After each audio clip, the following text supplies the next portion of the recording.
Well, Doreen, we have been here for the better part of this morning till this afternoon, of course, keeping an eye on what was supposed to be a day where the UDA delegates, which are 340 of them, they were supposed to elect their chair here in the capital, of course, pitting none other than Nairobi Governor Johnson Sakaja and the Embakasi North, that is James Gakuya. Now, the supporters behind me, as you're rightly seeing, is the supporters of the Embakasi North, James Gakuya, who are trying to ask questions to the UDA officials as to why the elections that were supposed to be held today at the Bomas of Kenya have not been held. They have been asking about the National Elections Board chairman, that is Antony Maura, to come here and explain to them why the elections are not being held. A while ago, before we came on air, the officials had a time to speak to some of these protesters, and they were telling them that the reason as to why they cannot hold the election is that the political parties' dispute tribunal had issued a court order barring UDA from carrying out this particular election. That's why they did not hold the elections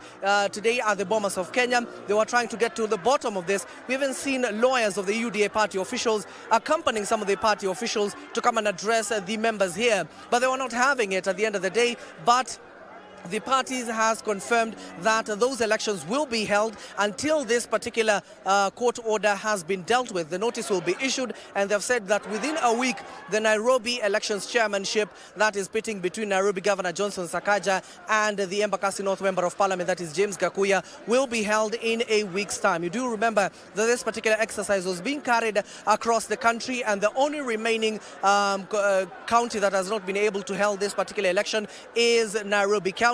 Now, remember, even yesterday, supporters of the Nairobi Governor Johnson Sakaja, delegates, I shall say, who are allied to the governor, were able to do the same thing yesterday here at the UDA headquarters, where Antony Maura addressed them and told them that a notice will be issued any day from now, of course, to address their concerns. But we'll be duly informing you in our subsequent bulletins. But you can see behind me, this is the scenario. The police are here already, the Antiriot Police. It has been peaceful at the end of the day. The Antiriot Police have not been able to intervene at any moment because these demonstrators have been peaceful. But for now, we'll duly inform you in our subsequent bulletin. Back to you, Doreen.